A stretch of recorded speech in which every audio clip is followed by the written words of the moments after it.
Welcome to lecture number 5. We're going to talk about anxiety.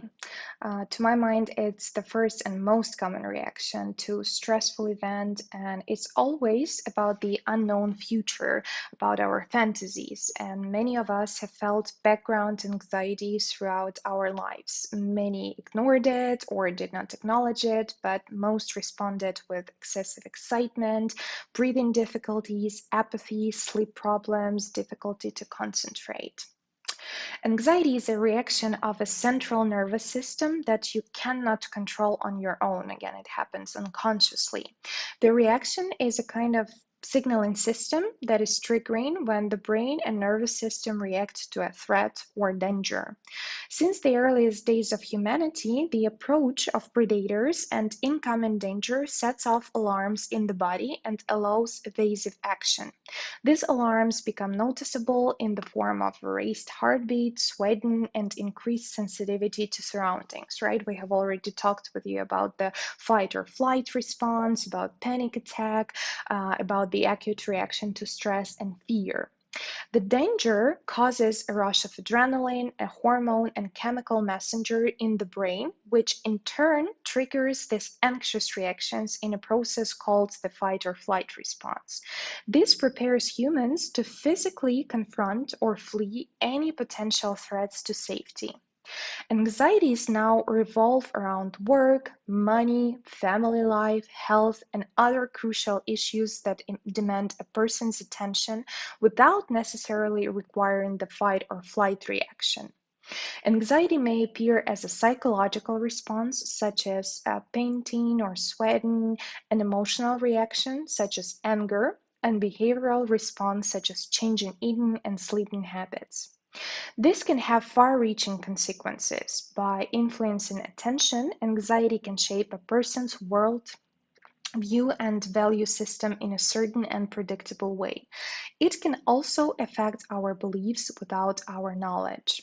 So here you can see some common symptoms of anxiety, which include difficulty sleeping, dizziness, dry mouth, feelings of nervousness, muscle tightness, rapid or irregular heartbeat, sweaty or cold hands and legs, tingling or numbness, unable to calm down or hold still. Right? So these symptoms, they are a bit different from panic attack, acute reaction to stress and fear, which we discussed in the first 3 lectures of part 1 of this course. Why they are different? Because usually like panic attack, fear, and acute reaction to stress, they happen at the moment of the stressful event, and this is our reaction to a stressful event, the reaction of our body.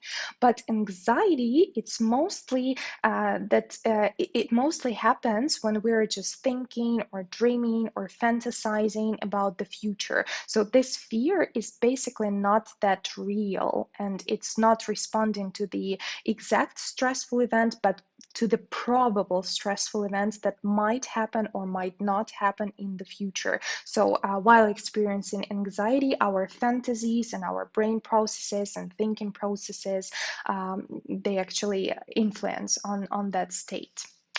Okay, so what are some coping techniques and how to help yourself if you're experiencing anxiety, especially on a constant basis, on a day-to-day basis? So the first step we need to take to deal with any emotional response is to become aware of it. Notice and recognize your anxiety. Allow it to be. Second, you need to determine the source of anxiety. So, what produces anxiety? What exactly are you anxious about? Minimize its impact if possible. For example, do not watch the news. Third step is that you have to determine your reaction to stress. Is it fight, flight, or freeze? What do you want to do when you feel anxious? So you need to do this. Personally, I have a proactive position. It is important for me to be constantly busy, to be in control of the situation. But some of my clients also mentioned that they have this, like freezing response, that they literally can't do anything. They are just frozen. They want to lie down. They feel unmotivated and they feel apathy. Step number four is that you have to protect yourself. What can you do to minimize the negative impact of the situation? Make a list of these things and take action.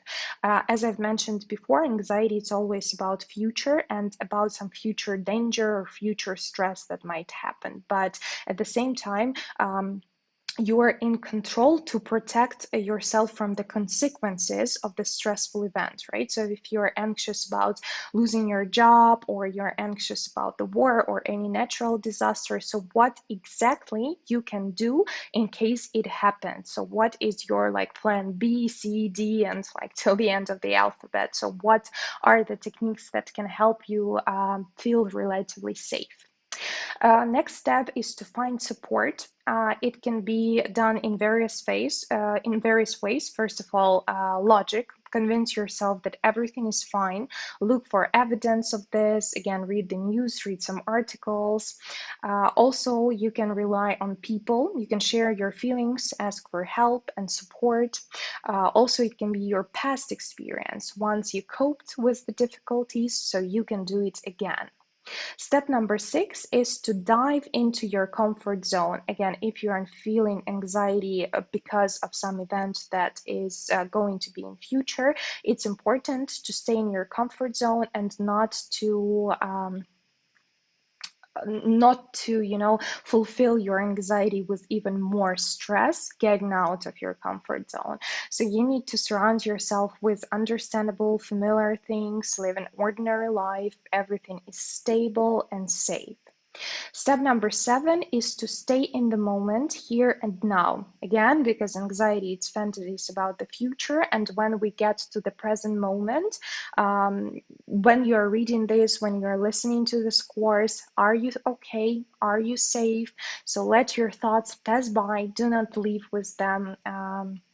Do not leave them in your head. And the last step is to get distracted. Movies, books, conversations, yoga, drawing, work. So anything that requires concentration can help you deal with your anxiety. So you might want to be constantly busy doing something.